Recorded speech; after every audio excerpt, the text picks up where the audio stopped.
할렐루야. 오늘도 하나님의 은혜가 우리 가운데 가득하시기를 축복합니다. 사사기 수요 예배 사사기를 계속하고 있는데요. 이제 입다로 인한 이스라엘의 구원이 일어났고, 그리고 이제 엘론 그리고 압돈 이렇게 사사들이 계속해서 이어지면서 이스라엘의 평화가 한동안 있었습니다. 그런데 이제 13장에 오면서 보면 이스라엘 자손이 다시 여호와의 목전에 악을 행하였으므로 라고 이렇게 이야기합니다. 이스라엘 자손이 다시 여호와의 목전에 악을 행하였으므로, 그렇게 악을 행함으로 말미암아 여호와께서 그들을 40년 동안 블레셋 사람의 손에 넘겨주시니라. 40년이면 이스라엘이 그동안 사사기를 통해서 사사기를 거치면서 이방 민족에게 압제를 당한 가장 긴 기간, 가장 긴 세월입니다. 40년이라는 세월은 또한 이스라엘 사람들의 문화에 의하면 완전수로 여겨지는 숫자입니다. 그래서 아주 길고 긴 기간 동안 이스라엘 사람들은 블레셋에 의해서 압제를 당하고 있었던 것이죠. 그런데 이런 완전한 압제 가운데 있었음에도 불구하고 다른 시기와는 달리, 그러니까 이방 민족들에게 압제를 당할 때마다 이스라엘 사람들은 여호와께 부르짖었고, 그러면 여호와께서 사사를 보내셔서 이스라엘을 구원하시는 이런 루틴이 여태까지 계속되어 왔었는데, 그런데 지금 블레셋에 의해서 40년 동안 압제를 당하면서 이스라엘 사람들은 여호와 앞에 부르짖지 않습니다. 그러니까 지금 이 상황을 보면 이스라엘 사람들이 자꾸만 죄에 빠지게 되는 이런 습관들이 얼마나 습관적으로 반복이 되고 있었다라는 것을 이 성경을 통해서 우리가 보게 되고, 그리고 또한 죄가 계속 반복되고 습관화되고 생활화되고 체질화되니까 이제는 하나님 앞에 회개할 줄도 모르고, 그 죄로 인한 그 죄로 말미암은 비참한 상황들이 계속해서 이렇게 겹쳐게 나타나는데도 불구하고 자기의 그 고통스럽고 비참한 상황 가운데 하나님 앞에 부르짖는 것조차도, 하나님 앞에 회개하고 나오는 것조차도 지금 이스라엘 사람들에게서는 찾아볼 수 없는 일이 되어버렸다라는 것이죠. 그래서 죄가 이렇게 계속해서 쌓이게 되면 죄가 견고한 진을 쌓게 되고 완전히 우리를 삼키게 되는 이런 일들을 우리가 많이 보게 되는데, 우리는 죄와의 싸움에서 끊임없이 포기하지 말고 싸워야 합니다. 다른 우리가 성도들 간에는, 가족 간에는, 또한 이웃 간에는 용납하고 용서하고 품어주는 넓은 가슴이 필요하지만, 그러나 죄에 대해서만큼은 추호의 용납이나 양보도 없이 결사적으로 피 흘리기까지 우리는 싸우는 삶을 살아야 한다는 것이죠. 그렇게 우리가 하나님의 뜻대로 살고자 몸부림치는 가운데서도 물론 우리가 온전히 거룩해지기는 어렵습니다. 그렇게 온전히 거룩해지는 것은 불가능하다고도 할 수 있겠죠. 왜냐하면 우리의 온전함의 기준은 하나님이신데 하나님만큼 거룩해질 수 있는 사람은 세상에 아무도 없기 때문입니다. 그러나 우리가 예수 그리스도를 믿는다면 그 예수 그리스도를 믿는 그 믿음으로 말미암아 살고자 하는 그 가치관, 그 믿음으로 말미암아 하나님께서는 우리를 의롭다고 여겨주시겠다고 작정하신 것이죠. 그래서 우리의 가치관, 우리가 거룩하게 살겠습니다, 우리가 예수 그리스도의 이름으로 살겠습니다 하는 그런 결단이 있는 사람의 삶은 비록 가끔씩 실수는 있을지라도 그것이 죄라는 것을 곧 알게 되고 그 죄에서 떠날 수 있게 됩니다. 그러나 우리가 예수를 믿는다고 말로는 고백하면서 예수 그리스도의 말씀하신 것과는 전혀 상관없는 삶을 산다면, 그러면 우리의 삶은 이제 하나님으로부터 책망받는 그런 삶이 될 수밖에 없는 것이죠.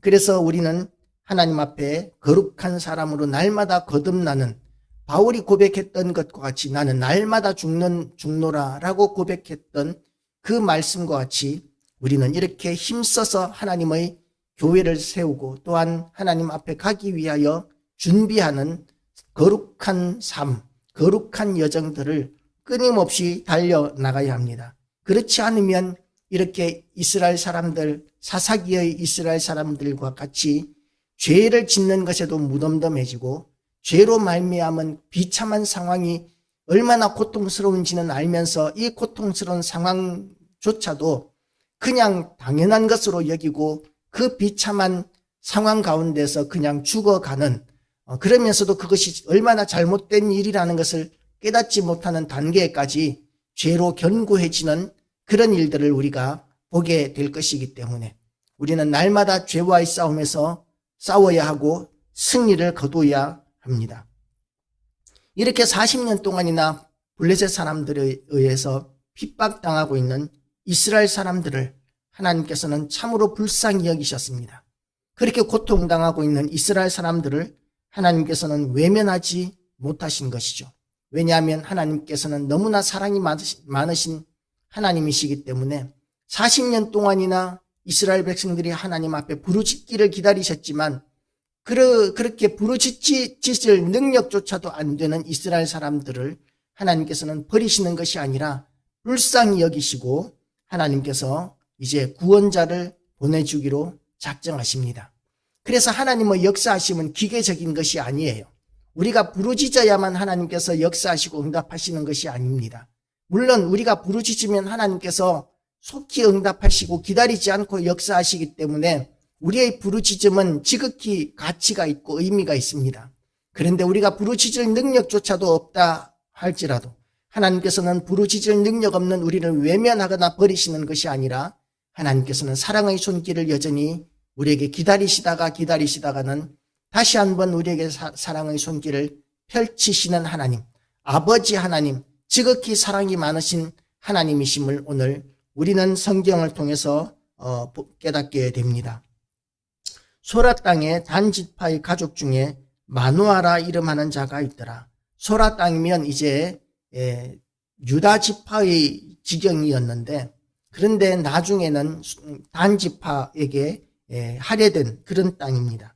그런데 이 단 지파는 나중에 그 땅을 제대로 차지하지 못하고 그 땅의 이방인들을, 가나안 백성들을 다 쫓아내지 못하고 저 북쪽으로 이렇게 이주하는 사건이 있었기 때문에 지금 이 소라 땅에는 단 지파가 그렇게 많지 않은 숫자가 남아 있었던 상황으로 이렇게 생각할 수 있습니다. 물론 이 사건, 이 단 지파가 북쪽으로 이주하는 사건은 나중에 나중에 마지막 부분에 나타나지만 오늘 이 본문의 말씀을 통해서 보면 이 본문의 상황, 시대적인 상황은 단 지파가 북쪽으로 이주하고 난 뒤의 상황을 기록한 것으로 생각하면 됩니다. 그러니까 사사기는 대체적으로 역사 순으로, 시간 순으로 기록되기는 했지만 뒤에 나오는 두 개의 에피소드는 그것은 역사적인 기록이 아닌, 역사적인 시간의 순서가 아닌 에피소드로 이렇게 받아들이면 되는 것이죠. 그래서 여호와의 이 사자가 소라 땅의 단 지파의 가족 중에 마누아라 이름하는 자에게 임합니다. 그 아내에게 임합니다. 그의 아내가 임신하지 못함으로 출산하지 못하더니, 임신하지 못하니까 당연히 출산하지 못하죠.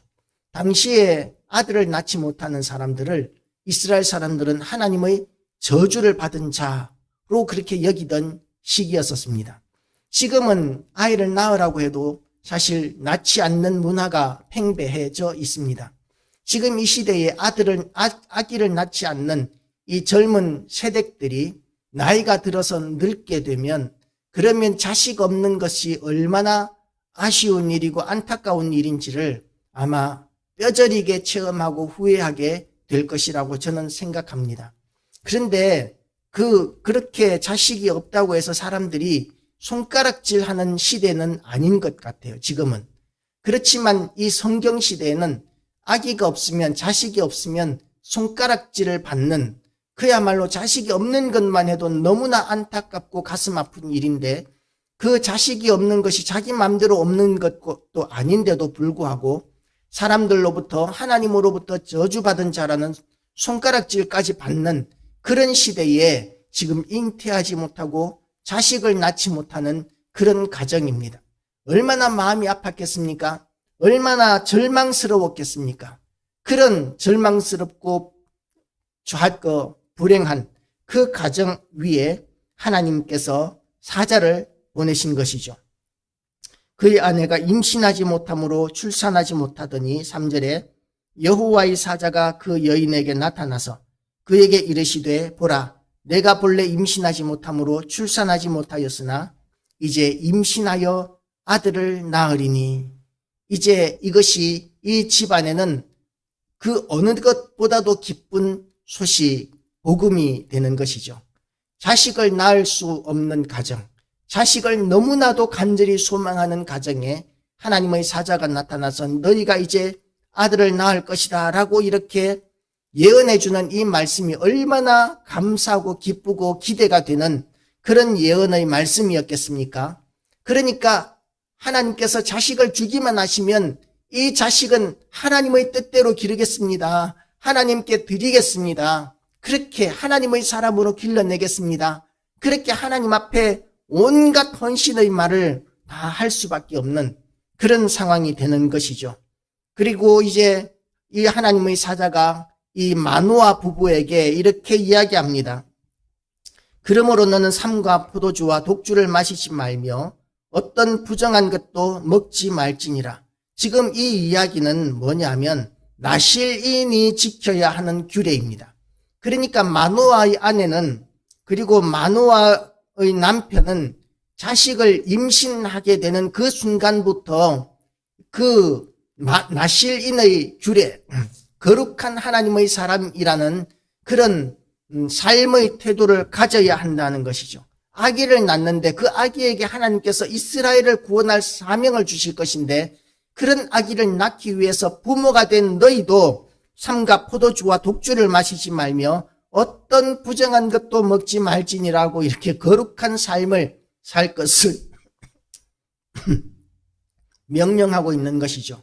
그래서 우리가 하나님의 사람으로 부르심을 받고 그리고 이 가정을 세워나가는 것도 교회를 세워나가는 것도 우리는 하나님 앞에서 거룩한 모습으로 거듭나지 않으면 우리는 사명을 감당할 수 없습니다. 하나님께서는 우리를 내가 거룩하니 너희도 거룩하라고 말씀하셨는데 오늘 이 말씀 포도주와 독주를 마시지 말며 어떤 부정한 것도 먹지 말라는 이 말씀은 삶의 가장 중요한 먹는 문제부터 시작해서 거룩해지라는 말씀을 하고 계시는 것이죠. 자식이 없는 집안에 자식을 그렇게 소망하고 그렇게 원하던 그 집안에 아들을 주겠다고 말씀하시면서 너희가 거룩하라고 명령하셨기 때문에 그 명령이 얼마나 감사했겠습니까? 그것은 짐이 되는 규례가 아니라 그것은 너무나도 기쁘고 감사한 짐이었을 것입니다. 야, 포도주를 먹지 않으면 하나님께서 우리에게 아들을 주신대. 우리가 부정한 것을 먹지 않으면 하나님께서 우리에게 아들을 주신대. 그러니까 이 부정한 것을 먹지 않는다는 그 사실 자체가 하나님의 은혜가 임하는 것을 의미하기 때문에 이 마노아의 부부는 하나님께서 먹지 말라고 하신 이것이 너무나 큰 은혜고 너무나 감사한 일이고 너무나 기쁜 일이 되었을 것입니다. 우리에게 주신 하나님의 율법들을 보면 때로는 우리가 짐으로 느끼는 경우들도 있습니다. 이런 것 정도는 좀 용납해 주면 안 되나? 그렇게 사소한 작은 부분에 대해서 우리가 좀 자유로워지기를 원할 때도 있습니다. 그러나 그 모든 우리가 하나님 앞에서 거룩해지는 모든 이유가 뭐냐면 하나님의 크신 은혜가 우리에게 임하게 되는 증거라는 점에서 거룩한 삶을 살고자 몸부림치는 것이 우리의 의무이기 때문에 하는 것이 아니라 짐이기 때문에 하는 것이 아니라 하나님의 은혜이기 때문에 우리가 감당하는 것이라는 것을 알고 하나님께서 우리에게 이런 사명을 감당하라고 짐을 지워주셨으면 우리에게 거룩하라고 말씀하셨으면 우리가 세상 사람들과는 다른 아주 특별한 거룩한 백성이기 때문에 하나님께서 그렇게 부르셨다는 것을 알고 또한 우리에게 베풀어 주실 하나님의 은혜가 세상 사람들과는 완전히 다른 너무나 귀하고 너무나 좋은 것이라는 것을 우리가 인식하고 하나님 앞에 오히려 기대감을 가지고 감사할 줄 알아야 할 것입니다. 그래서 이제 계속해서 하나님의 사자의 말은 계속 이어집니다. 보라, 내가 임신하여 아들을 낳으리니 그의 머리 위에 삭도를 대지 말라. 이 아이는 태에서 나옴으로부터 하나님께 바쳐진 나실인이 됨이라. 하나님께서 이제 자식을 낳기 전의 부모에게도 거룩할 것을 요구하셨는데 이제 자식을 낳으면 그 아들이 하나님 앞에 드려진 하나님으로부터 사용되어질 나실인이 될 것을 하나님께서는 미리 정하셨다는 것이죠. 태어나기 전부터 하나님께서 우리를 구원하시는 것도 마찬가지입니다. 우리는 언젠간 누군가로부터 복음을 듣고 그리고 그 사람의 인도함에 따라서 예수님을 믿게 되고 예배에 참석하게 되는 것, 이런 식으로, 그래서 우리가 구원받은 것으로 그렇게 여기지만 우리를 구원하시는 하나님의 입장에서는 우리가 태중에 조성되기 전부터, 영원 전부터 하나님께서는 우리를 이미 아시고 그리고 우리를 구원하기로 작정하시고 우리에게 은혜를 베풀어 주시는 하나님이시라는 것을 이 삼손의 이야기를 통하여 우리는 다시 한 번 더 우리가 깨달을 수 있습니다. 내가 잉태하여 아들을 낳으리니 그의 머리 위에 삭도를 대지 말라. 이 아이는 태에서 나옴으로부터 우리에게 하나님께 바쳐진 나실인이 됨이라. 우리는 태에서 나면서부터 이미 하나님 앞에 바쳐진 거룩한 백성이라는 것을 믿으시기를 축복합니다. 하나님으로부터 선택받은 거룩한 백성, 구원받은 백성, 하나님의 사람, 이 우리의 신분입니다. 그리고 그가 블레셋 사람의 손에서 이스라엘을 구원하기 시작하리라 하시니, 삼손에게 사명을 주신 하나님께서는 우리에게도 주신 사명이 있습니다. 우리의 사명이 우리가 보기에는 너무나 어렵고 힘든 일일 수 있고 이루어지지 않는 일일 수 있지만 그럼에도 불구하고 하나님께서 우리에게 주신 사명은 우리가 감당할 수 있음을 믿으시기 바랍니다. 왜냐하면 하나님께서 하나님의 때에 능력을 부어주시고 그 여건을 허락해 주실 것이기 때문입니다. 아무것도 이루지 못할 그런 사람들에게 하나님께서는 사명 주시는 것이 아닙니다. 물론 우리에게는 능력이 없어서 아무것도 할 수 없는 것이 현실적인 문제이기는 하지만, 그러나 하나님의 때가 되면 하나님께서는 놀라운 그 사명을 감당하는 충성스러운 사람을 통하여 사명을 능히 감당할 수 있는 그런 은혜를 우리에게 허락하여 주실 것을 믿으시기 바랍니다. 이에 그 여인이 가서 그의 남편에게 말하여 이르되, 하나님의 사람이 내게 오셨는데 그의 모습이 하나님의 사자의 용모 같아서 심히 두려움으로, 이제 이 나실인의 규례는 세 가지였죠. 삭도를 대지 말고, 그리고 포도주를 마시지 말고, 그리고 부정한 것을 접하지 말고, 이것이 나실인의 규례였고, 성도들은 이렇게 하나님 앞에 거룩한 세상 사람들과는 다른 구별된 삶을 살아야 하는데, 그래서 우리가 예수 믿는 사람들은 술을 금지하고 담배도 금지하고 도박도 금지하고 모든 악한 것들을 금지하는 삶을 살면서 우리가 하나님의 사람이라는 그런 증언을, 그런 증거를 하는 그런 존재가 되는 것이죠. 그런 삶을 통해서 우리는 하나님을 세상 사람들에게 보여주는 존재인 것입니다. 6절부터 7절까지 말씀을 보면 이제 그 아내와 남편 마노아의 이야기입니다. 아내가 이제 그의 남편에게 말하여 이르되, 하나님의 사람이 내게 오셨는데 그의 모습이 하나님의 사자의 용모 같아서 심히 두려움으로 어디서부터 왔는지를 내가 묻지 못하였고 그도 자기 이름을 내게 이르지 아니하였으며, 그가 내게 이르기를, 보라, 내가 임신하여 아들을 낳으리니 이제 포도주와 독주를 마시지 말며 어떤 부정한 것도 먹지 말라. 이 아이는 태에서부터 그가 죽는 날까지 하나님께 바쳐진 나실인이 됨이라 하더이다 하니라. 남편에게 이제 아내는 온전히 다 이야기를 합니다. 그리고 뒤에 보면은 마누아가 여호와께 기도하고 8절 말씀을 보면 이 아내의 이야기를 다 믿어주고 인정하는 이런 모습을 우리는 성경을 통해서 보게 됩니다. 우리가 일반적으로 이 성경 시대의 가정을 보면 그야말로 가부장적인 문화입니다. 아버지가 그야말로 왕과 같은 존재이고 나머지 가족들은 아버지의 재산 정도의 지위를 가지고 있는 그런 상황입니다. 그런데 그런 시대적인 배경하에서 이 마누아는 그 아내의 이야기를 귀담아 들어주는 사람이었고, 그리고 믿어주는 사람이었고, 공감해주는 사람이었고, 그런 가정이 비록 자식은 없었지만 그러나 그렇기 때문에 가정이 유지가 될 수 있었던 것과 같이 지금 이 시대에도 가정은 그렇게 사랑의 교류가 이루어지는 가정이어야 합니다. 아내가 남편에게 자유롭게 이야기할 수 있고 남편도 아내가 하는 이야기를 공감해주고 들어주고, 물론 아내도 남편의 이야기를 인정해주고 받아주고 들어주고 공감해주고, 그렇게 서로를 인정해주는 소통이 되는 공동체, 그곳이 가정이고, 또한 그 공동체의 그 소통의 그 배후에는 사랑이 충만해 있어야 한다라는 것이죠. 교회도 마찬가지입니다. 하나님께서 교회와 가정은 천국의 모형으로 만들어 놓으셨는데, 천국과 같은 교회가 되기 위하여는 또한 사랑이 충만해야 하고 거룩한 성도의 교제가 이루어져야 한다는 것이죠. 우리가 단지 예배를 참석하고 가는 것도 너무나 귀한 일입니다. 예배 드리는 것을 통하여 하나님의 말씀을 듣는 것, 이것이 얼마나 귀한 일인지 모릅니다. 그런데 거기에서 멈추면 우리의 신앙생활은 무미건조해질 수밖에 없습니다.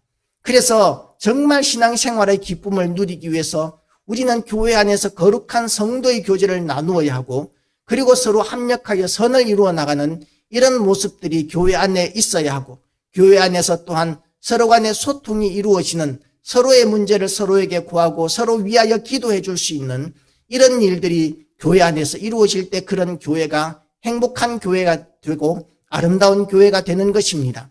우리가 그런 교회와 가정을 이루어 나가게 되시기를 축복합니다. 그리고 하나님으로부터 부름받은 교회와 가정으로서 또한 성도로서 우리는 그 사명을 감당하기 위하여 하나님 앞에 거룩한 삶을 살기로 결단하는, 그래서 머리에 삭도를 대지 아니하고 그리고 포도주를 마시지 않고 부정한 것과 접하지 않는 이런 나시린의 규례를 지키는 것과 같이 우리 모든 교회와 성도들이 세상 가운데서 하나님의 거룩함을 보여주는 그런 성도로 거듭날 것을 결단하고, 그리고 우리에게 주신 사명, 지금 이 삼손에게 하나님께서 주신, 태어나지도 않은 삼손에게 주신 사명은 이스라엘을 구원하기 시작하는 사명이었는데, 우리에게 주신 사명, 복음을 전하는 사명, 교회를 세우는 사명, 그리고 예수 그리스도의 남은 고난에 동참하는 그 사명을 감당하는 일에 우리도 힘써서 동참하고 사명을 이루어 나가는 그런 귀한